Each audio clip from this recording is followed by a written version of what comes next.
नमस्कार साथियों, आप सभी का स्वागत है फिर से। और आज जो है हम फार्मास्यूटिक्स 1 को कवर करने जा रहे हैं। इससे पहले एचएपी और फार्मास्यूटिकल एनालिसिस के एक-एक यूनिट को हमने कवर किया था और देखा था, समझा था। और मुझे उम्मीद है कि आप सभी को अच्छे से समझ में आया होगा। और इसी के साथ जो आपका एक और सब्जेक्ट है, दैट इज़ फार्मास्यूटिक्स, वो एक्चुअल में होता क्या है, इसके अंदर पढ़ने क्या है, यही सब समझेंगे।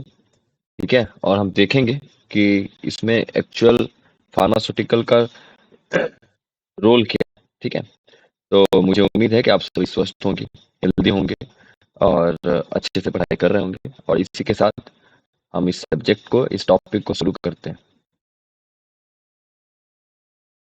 एक्चुअली क्या है कि फार्मास्यूटिकल में पहले तो हम चेक करेंगे कि एक्चुअली हमको पढ़ना क्या है। तो पहला जो स्टार्टिंग यूनिट है, उसमें जो आपका सिलेबस यूनिट 1 जो कहता है, वो है पहले तो आपको हिस्ट्री देखनी है फार्मेसी की।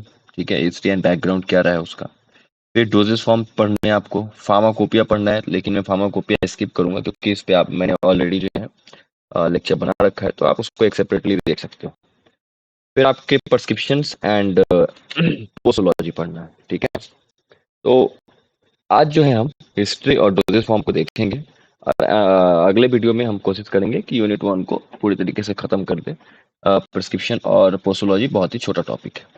तो शुरू करते हैं। सबसे पहले तो हम देखेंगे कि फार्मेसी होता क्या है। ठीक है? अगर हम डिफिनीशन समझे कि फार्मेसी क्या है, तो फार्मेसी एक तरीके का साइंस है, मतलब ब्रांच ऑफ साइंस है, जिसमें कि हम एक्चुअली क्या पढ़ते हैं कि दवाई जो होती है, हमारी मेडिसिन जो होती है, दैट जो ड्रग वो बनता कैसे है, डिस्पेंस कैसे होता है, इन सारी चीजों के बारे में हम पढ़ते हैं। ये कॉमन सेंस है, जो भी फार्मेसी के स्टूडेंट हैं उन सबको ये आइडिया होगा। 2 नंबर में डायरेक्टली पूछे जाते हैं, इसलिए मैंने इसको मेंशन कर दिया है। अब अगर फार्मेसी है तो फार्मासिस्ट होगा, है ना? तो फार्मासिस्ट का मतलब क्या है, उसको समझेंगे। तो फार्मासिस्ट उसको बोलेंगे हम, फार्मासिस्ट उसको बोलेंगे जिसके पास एक प्रॉपर लाइसेंस हो, प्रोफेशनल हो, जिसके पास एक डिग्री हो फार्मेसी की, और उसको फार्मेसी के एक्चुअल नॉलेज हो, है ना, जो प्रैक्टिस कर सके, मेडिसिन को समझ सके, उसको आइडिया हो सके। तो फार्मासिस्ट उसे ही बोल सकते हैं जिसके पास एक प्रॉपर लाइसेंसिंग। और जब आप बी फार्मा कर लेते हैं तो आप पहले तो आप रजिस्ट्रेशन कराते हो, and then you will later get your licence. ठीक है? ये बहुत ही इंपॉर्टेंट है कि फार्मेसी का सिंबल क्या होता है और उसे बोलते क्या है। 2 नंबर में डायरेक्टली पूछा जाता है इसको। ठीक है? तो जो सिंबल ऑफ फार्मेसी होता है उसे बोलते हैं वॉल ऑफ हाइजिया। ठीक है? क्या बोलते हैं? Ball of Hygia. ये रहा वो सिंबल। ठीक है? एक सांप बना होता है और एक जो बाउल के चारों तरफ जो है एक स्नेक जो है वो अ, अ, घेरे रखते हैं। ठीक है? That is known as bowl of Hygieia. अब बाउल की बात करें तो मेडिसिन, दैट्स मीन्स हीलिंग, जो घाव बढ़ता हो, मतलब किसी चीज को ठीक करता हो। और Hygieia that is snake, wisdom, healing power, but also cause.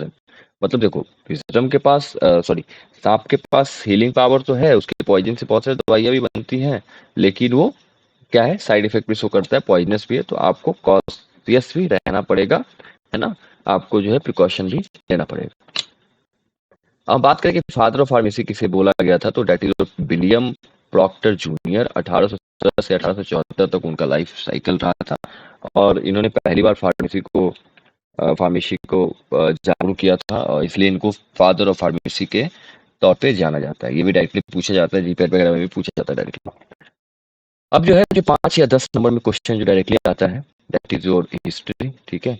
उसको देखेंगे, समझेंगे। मैं बताऊंगा कि हिस्ट्री को जो है कैसे लिखना है, क्योंकि अगर आप इतिहास में जाओगे तो 50 पन्ने भी पढ़ लो फिर भी इतिहास खत्म नहीं होता है। तो इसको एक ब्रीफ फॉर्म में, एक शॉर्ट फॉर्म में हम देखेंगे, समझेंगे कि लिखना कैसे। फार्मेसी जो है हमारा सबसे पुराना साइंस है, जो कि ट्रेडिशनल मेडिसिन, जो कि हमारा आयुर्वेदा है, प्लांट, मिनरल्स, रिचुअल्स, इन सारी चीजों से जागरूक हुआ। और आते आते जो है मॉडर्न हेल्थ केयर प्रोफेशंस में आप आज देख सकते हो कि ड्रग्स जो है with the help of chemical formulation हम दवाइयां भी बना सकते हैं। तो शुरू से हम समझेंगे कि कहाँ से इसका जर्नी हुआ और कैसे कैसे डेवलप हुआ।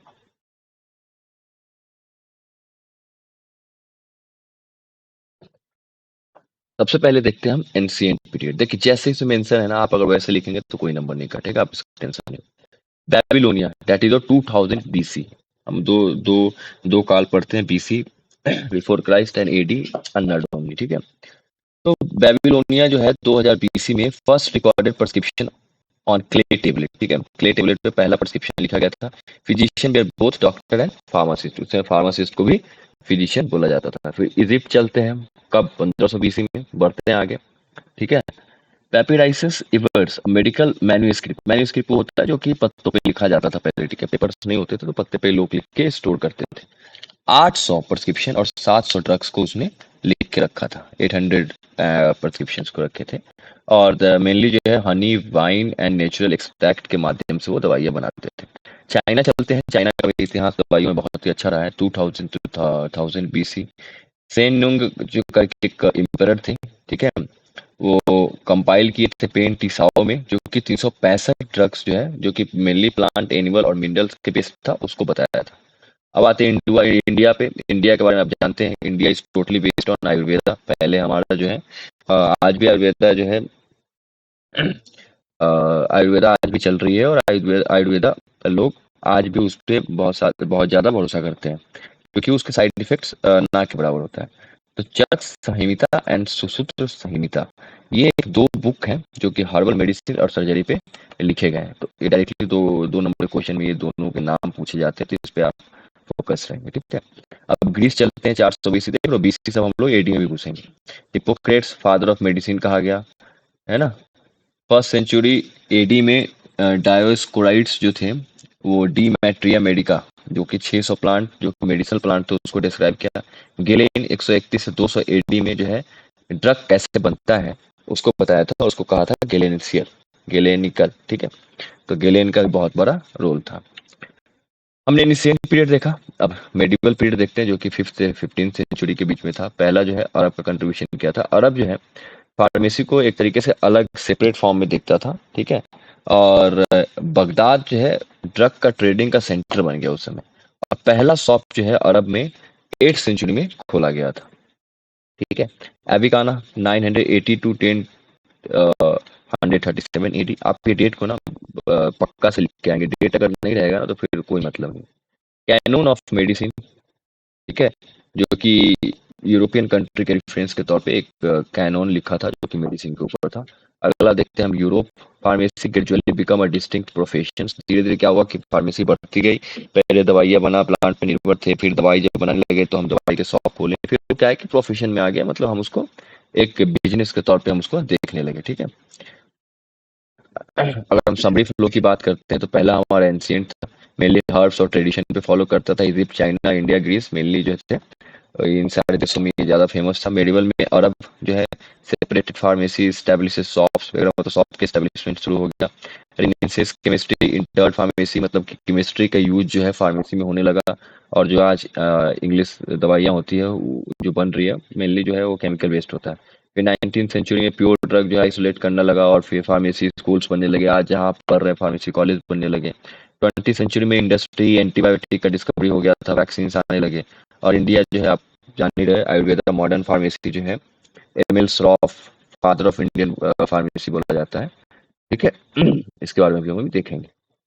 तो एक तो ये ब्रीफ नॉलेज था हिस्ट्री, ठीक है। आप इसमें से कुछ पॉइंट, अगर आपको ये ज्यादा लेंदी लग रहा है तो कुछ पॉइंट को एक्सट्रैक्ट करो, एक नोट बनाओ, और ये चीज का आप खासा ध्यान रखेंगे कि डेट आपका होना चाहिए, और कौन से देश किस चीज के लिए फेमस था, इस चीज का भी मेंशन होना बहुत ज्यादा जरूरी है। आप जब भी हिस्ट्री लिखेंगे तो आप कोशिश करेंगे कि जो 50% पोर्शन जो आपका होगा वो हिस्ट्री कॉमन रहेगा, और 50% जो रहेगा वो आपका हिस्ट्री मेनली आपका इंडिया का हिस्ट्री रहेगा। किसकी बात कर रहे हैं हम? फार्मेसी, मतलब कि इंडिया में फार्मेसी कैसे डेवलप्ड हुआ, पहले क्या होता था, इन सारी चीज़ों को हम देखेंगे। तो एंशियंट पीरियड की बात करें तो हमारा सबसे पहला आयुर्वेदा है, traditional medicinal system, 5000 year ago पुराना है, मतलब 5000 साल पहले से शुरू हुआ। चरक संहिता फर्स्ट से सेकंड सेंचुरी एडी में आया था, जो कि 500 मेडिसिनल प्लांट और फॉर्मुलेशन को डिस्क्राइब करता है। चरक जो है known as father of Indian medicine.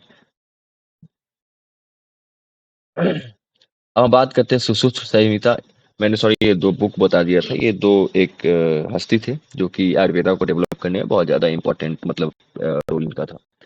Surgical technique को मेनली डिफाइन किया गया था कि काट फाट कैसे करते हैं किसी चीज को, है ना, जब आपकी कोई कट लगती है, सर्जरी होती है, तो इसके बारे में मेनली डिस्क्राइब किया था। और कौन से ड्रग जो है सर्जरी में देना चाहिए, लाइक मॉर्फिन वगैरह जो होता है, है ना, एनेस्थेसिया, लिडोकेन वगैरह एनेस्थेसिया वगैरह में दिया जाता है, आप अगर सर्जरी देखे होगे तो ऐसे ड्रग्स के बारे में इन्होंने थोड़ा बहुत एक्सप्लेन किया था एंशिएंट पीरियड में।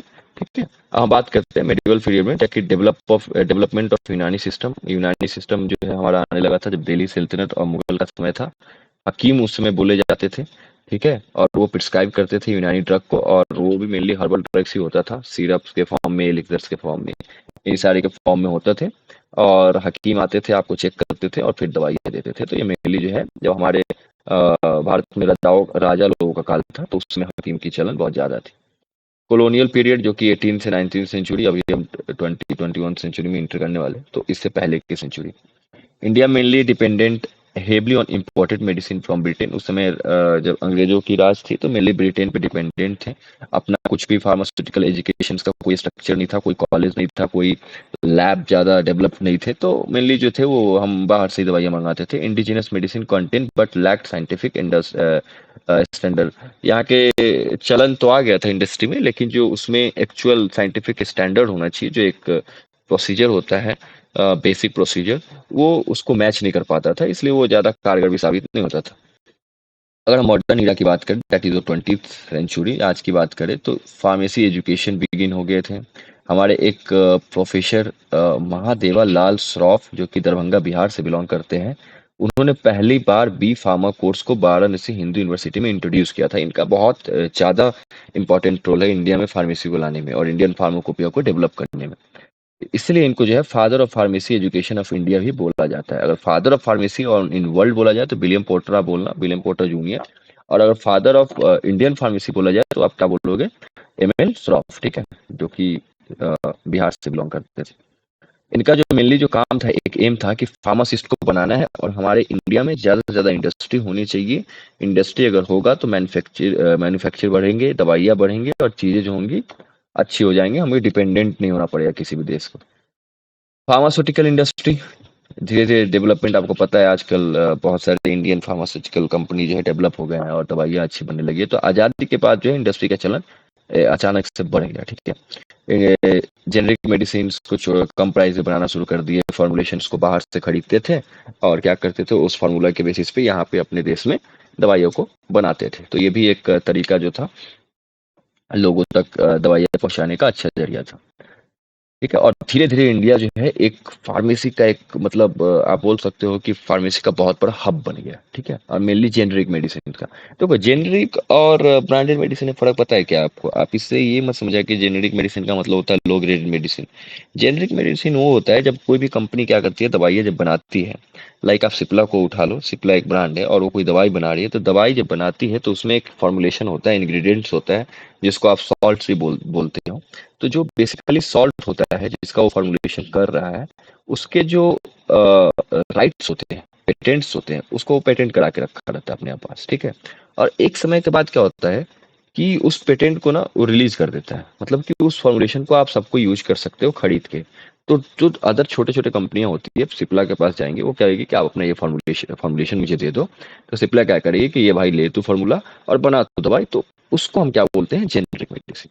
तो दवाई सेम ही होता है, बस ब्रांड अलग हो जाता है, सॉल्ट भी सेम ही रहता है। तो आप इसे ये मत समझिएगा कि जेनरिक अगर दवाइयां हैं तो वो काम कम करेगी, ऐसा कुछ नहीं होता।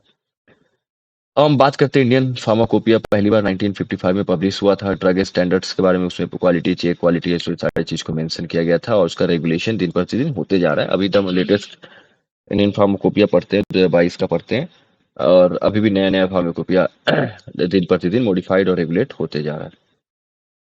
रेगुलेशन का मतलब होता है सुधार। फार्मेसी एक्ट 1948 में आया था ताकि जो फार्मेसी इंडिया में है उसका एजुकेशन बढ़े, प्रोफेशन बढ़े, और उसी के अंतर्गत जो है पीसीआई का गठन किया गया था, that is the pharmacy council of India. ठीक है, ताकि जो है फार्मेसी कोर्सेज को अप्रूव कर सके और अच्छे से कंट्रोल कर सके। करंट स्टेटस की बात करें 21 सेंचुरी में, जो कि जिसमें हम आज जी रहे हैं, इंडिया जो है थर्ड लार्जेस्ट प्रोड्यूसर है मेडिसिन का, by volume largest supplier of generic medicine. ठीक है, तो इस चीज को भी आप देख सकते हैं। एजुकेशन सिस्टम की बात करें तो हमारे देश में D pharm, B pharm, M pharm, pharm D और पीएचडी प्रोग्राम, ये मेनली जो यहाँ के बच्चे होते हैं प्रीफर करते हैं। और जो है क्लिनिकल फार्मेसी से फार्माकोविजिलेंस, बायोटेक्नोलॉजी और रिसर्च में लोगों का ज़्यादा इंटरेस्ट है। तो इंडियन फार्माकोपिया को मैंने यहाँ पे स्किप किया है। तो उससे आप कंफ्यूज नहीं होंगे। एक बार हम समरी को देख लेते हैं। एंशिएंट आयुर्वेदा चरक सूत्र मेडिवल में यूनानी सिस्टम आया था जो कि मुगल काल में था, जब हमारे देश में राजाओं का काल था। कॉलोनियल ड्रग में ड्रग को इंपोर्ट करना शुरू किया गया, उसमें फार्मेसी की एजुकेशन नहीं थी। 1932 में पहला फार्मेसी कोर्स ऐड किया गया बीएचयू में एमएल श्रॉफ द्वारा। 1948 में फार्मेसी एक्ट आई थी, पीसीआई को एस्टैब्लिश किया गया था, that is the pharmacy council of India. और 1955 में फर्स्ट इंडियन फार्माकोपिया को पब्लिश किया गया था जिसमें ड्रग स्टैंडर्ड मेंशन थे। एक बार टाइमलाइन को देख लेते हैं, ये भी इंपॉर्टेंट है ना। तो आयुर्वेदा 1000 एडी, सिद्धा सिस्टम 5th सेंचुरी और 8th सेंचुरी में यूनानी सिस्टम। फिर 1811 में फर्स्ट फार्माकोपिया आई थी। 1827 में मद्रास मेडिकल कॉलेज जो है फार्मेसी कोर्स को ऐड किया था। 1901 में बंगाल जो है वो फार्मास्यूटिकल वर्क्स को जो है आचार्य पीसी रे के अंदर, आचार्य पीसी रे को उसमें बंगाल में जो है फार्मेसी के एक तरीके से हेड के तौर पे देखा जाता है फार्मेसी काउंसिल के, और उसमें जो है इंडस्ट्री को एस्टेब्लिश करना शुरू कर दिए थे वो लोग। 1927 में एमएल श्रॉफ आए थे और फार्मेसी एजुकेशन को इंट्रोड्यूस किया था पीएचयू में। 1935 में जो है ड्रग इंक्वायरी कमेटी की गठन किया गया था, किसके अंदर, आर एन चोपड़ा के अंदर। और 1940 में ड्रग एंड कॉस्मेटिक एक्ट पास हुआ था। ये जब जूडिप्रेडेंस पढ़ेंगे आप उसमें आप देखोगे ये भी बहुत ज्यादा इंपॉर्टेंट है। 1945 में इंडियन फार्माकोपिया कमेटी का इस्टेब्लिशमेंट हुआ था और 1955 में जो आपका इंडियन फार्माकोपिया पूरी तरीके से पब्लिश्ड हो गई थी। मतलब 1945 से वो लिखा जाना शुरू हो गया था। 1948 में जो है फार्मेसी एक्ट आया था और पीसीआई का गठन हुआ था। 1954 में जो है फर्स्ट एडिशन आई थी फार्माकोपिया में। 1955 में फार्मेसी काउंसिल ऑफ इंडिया का गठन हो गया था और 1988 में इंडियन फार्माकोपिया कमीशन का इस्टेब्लिशमेंट हुआ था और 2008 में है जो फार्म डी प्रोग्राम को इंडिया में ऐड किया गया था, ऑर्गेनाइज किया गया था। ये कुछ टाइमलाइन थे, आप इसको याद कर सकते हो। एक छोटा सा टेबल बनाना, जब आप हिस्ट्री लिखोगे और उस टेबल में आप एक साइड डेट लिखो और उस डेट में क्या क्या चीज इंपॉर्टेंट हुई तो उस चीज को मेंशन करो। तो आपको ऐसे हिस्ट्री बताना है। तो मैं उम्मीद करता हूँ कि जो भी हिस्ट्री मैंने अभी तक आपको बताया वो अच्छे से समझ में आया हो। अब हम बात करते हैं डोजेज फॉर्म पे, जो अगला हमारा जो टॉपिक है दैट इज डोजेज फॉर्म। पहले हम समझेंगे कि डोजेज फॉर्म होता क्या है, फिर उसका हम क्लासिफिकेशन करेंगे, ठीक है। तो डोजेज फॉर्म जो है उसको हम फार्मास्यूटिकल प्रिपरेशन ही बोल सकते हैं। एक तरीके से जो है ड्रग का फिजिकल फॉर्म है जिसको हम एक जगह से दूसरे जगह तक ट्रांसफर कर सकते हैं। आप ध्यान से समझना, डोजेज फॉर्म का ये मतलब नहीं होता कि डोज क्या है, ठीक है। Dose is another thing, form is another thing. Doses form का मतलब ये हुआ कि जो हम ड्रग ले रहे हैं वो एक फिजिकल फॉर्म में उपलब्ध हो जिसको कि हम एक जगह से दूसरे जगह डिस्पेंस कर सकते हैं, like your pills, cup syrups, ये जितने भी फिजिकल फॉर्म है आप उसको खुद भी ले सकते हो और एक जगह से दूसरी जगह कैरी भी कर सकते हो, एक जगह से दूसरी जगह आप दे भी सकते हो। और एक्चुअल ड्रग में जो है, एक्चुअल डोजेज फॉर्म में जो है, मान लो एक पैरासीटामोल का टैबलेट ले लेते हैं, क्या क्या चीज होता है। तो आपके एक्चुअल ड्रग में क्या होता है, एपीआई होता है, ये भी 2 नंबर में पूछा जाता है। और दूसरा जो होता है एक्सिपिएंट्स होता है। एपीआई जो है आपका वो है एक्टिव फार्मास्यूटिकल इंग्रेडिएंट, मैंने प्रीवियस लेक्चर में बताया है। और एक्सिपिएंट्स जो है उसको ऐड किया जाता है ताकि उसकी स्टेबिलिटी, इफेक्टिव एक्सेप्टेंस को बढ़ा सके। तो उसका एक्चुअल फार्मास्यूटिकल इफेक्ट नहीं होता है, बट जैसे कलर को बढ़ाना, टेस्ट को अच्छा करना ताकि बच्चे दवाई को आसानी से ले सके, ह्यूमिडिटी से खराब ना हो, लंबे समय तक वो मतलब स्टेबल रहे, इन सारी चीजों को मैनेज करने के लिए हम एक्सिपिएंट्स का ऐड करते हैं। तो डोजेज फॉर्म मेनली क्या है, API plus excipient. Active pharmaceutical ingredient mainly the biological active component of drug product होते हैं। डायरेक्टली 2 नंबर में इसका डिफिनेशन पूछा जाता है। जैसे पैरासीटामोल टैबलेट में जो एपीआई है आपका वो क्या है, आपका पैरासीटामोल है। मेनली फीवर के टेम्परेचर कम करने में यही तो काम करता है।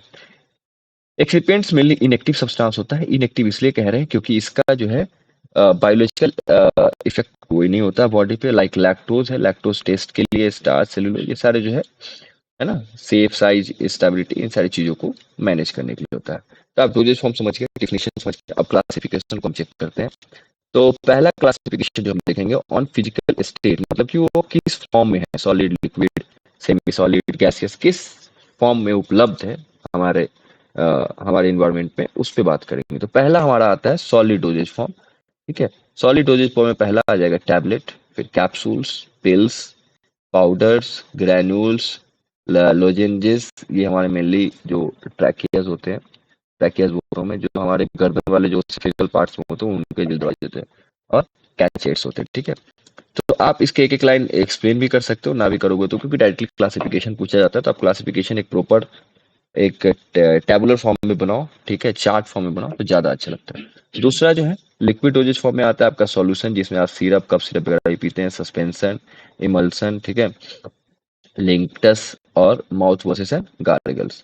तीसरा हम बोल सकते हैं सेमी सॉलिड, जो कि सॉलिड भी लिक्विड है, ऑइंटमेंट्स जो कि हम फ्रिक्शन के साथ रगड़ते हैं, घुटनों के क्रीम वगैरह, क्रीम्स, जेल्स है ना, जो बाल बाल में लगाते हो, वो सारे इसके अंदर आ जाएंगे, पेस्ट, टूथपेस्ट इसके अंदर आ जाएगा, सपोजिटरी मेनली जो रेक्टल और एनस पार्ट यूज करते हो, और आता है पेस्ट्रीज। गैसेस में बात करें, एरोसोल्स, आप जो परफ्यूम यूज करते हो वो भी एक तरीके का एरोसोल ही है। इनहेलर अस्थमा के केस में देते हैं, स्प्रे, मूव स्प्रे वगैरह जो आता है, पेन किलर स्प्रे, और नेबुलाइजर जो ऑक्सीजन वगैरह प्रोवाइड करने में हम यूज करते हैं। तो हमने अभी किसके फॉर्म पे देखा, बेस्ड ऑन फिजिकल स्टेट ना। अब देखते हैं रूट ऑफ एडमिनिस्ट्रेशन, मतलब कि किसके थ्रू जो है वो डोजेज फॉर्म दिया जा रहा है। तो सबसे पहला तो ओरल फॉर्म है, जो आपका मुंह है उसके थ्रू खा सकते हैं। तो मुंह के थ्रू क्या क्या ले सकते हैं, टैबलेट ले सकते हैं, कैप्सूल ले सकते हैं, सिरप ले सकते हैं, पाउडर ले सकते हैं, और भी चीजें ले सकते हैं, आप उसको मेंशन कर लेना। पैरेंट्रल, पैरेंट्रल का मतलब इंजेक्शन, मतलब बाहर से डायरेक्टली देना, ठीक है, और ये हाईली एब्जॉर्प्टिव होता है क्योंकि डायरेक्टली ब्लड में जा रहा है।